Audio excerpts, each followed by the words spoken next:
that a gang sign? Have you, Oh, like you don't know what it is. You don't know what that is. I have no idea. You don't know. Jimmy Fallon doesn't know. David Letterman doesn't know. We don't know. All the comics and show business don't know what this is. Right? Yeah. What is it? Come on, Jimmy. Seriously, the time is up. People are hip to this kind of stuff. I'm here tonight to blow the lid off it, to be the whistleblower. I'm sick and tired of the secrets and the lies.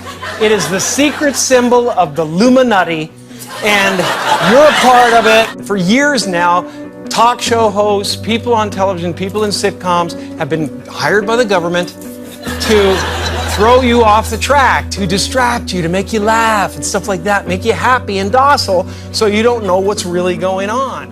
You know?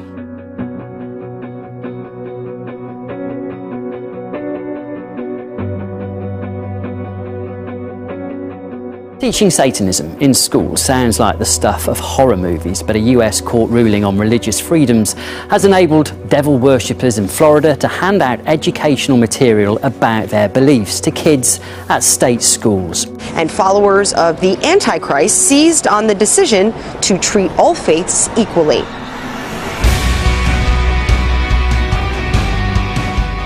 It's the symbol of the all-mocking tongue.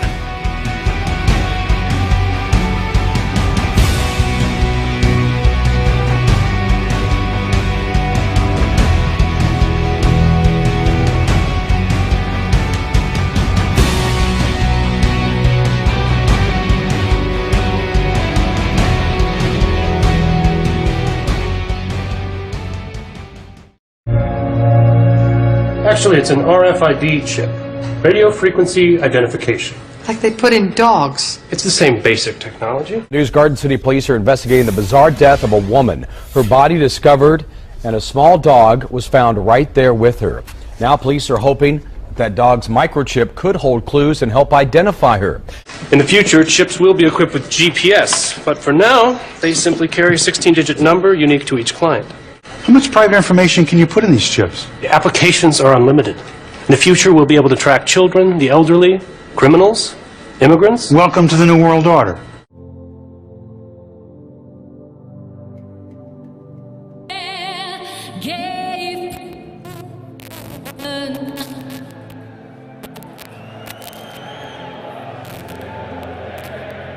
Did you see what just happened there in Canada? The mic died during the American national anthem before Tuesday night's game between Toronto Maple Leafs and Nashville's Predators. The Toronto fans stepped in and finished Our Star-Spangled Banner.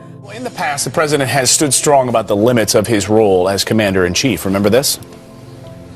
The problem is that, I'm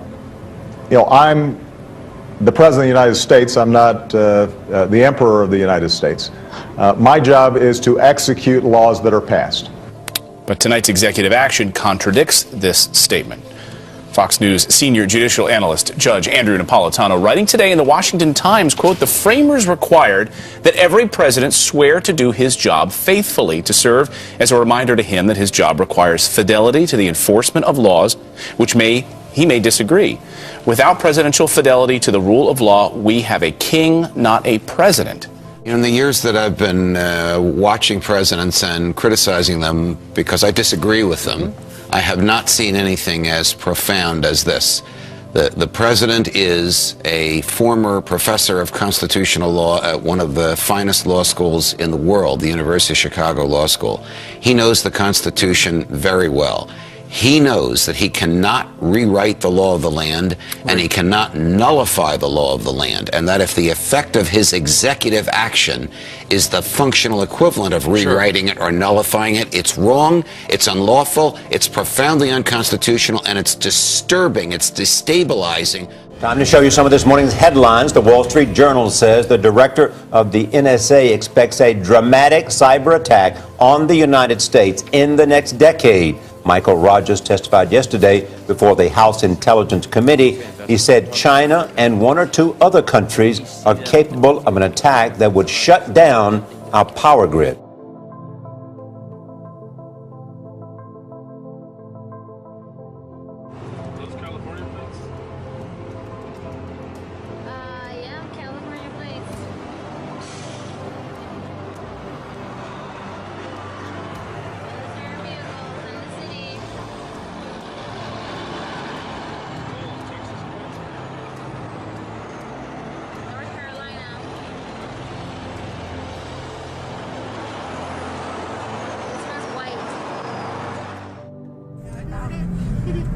they got the military over here. I don't know what they ass doing over here, but they are gassing up, doing something.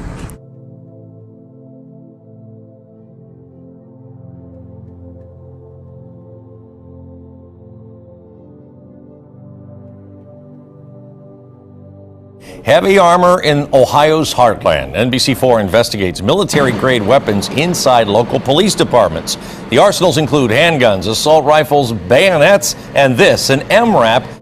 Police departments around the state have received more than $67 million worth of military equipment from the Department of Defense in the past 20 years. The equipment is free, but critics claim there might be a much bigger cost, loss of public trust. It became an issue this past summer during the riots in Ferguson, Missouri. When did police departments start looking more like armies?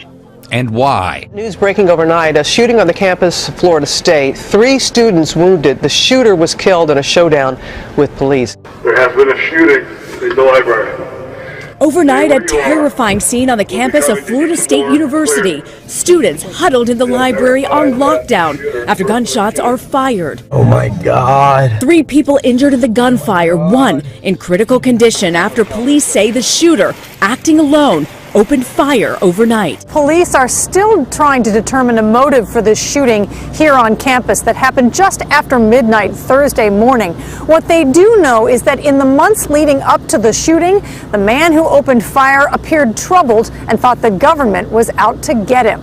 Under God, under the gun. A New Jersey family suing its school district saying that the phrase should be removed from the Pledge of Allegiance because it violates this particular family's atheist beliefs.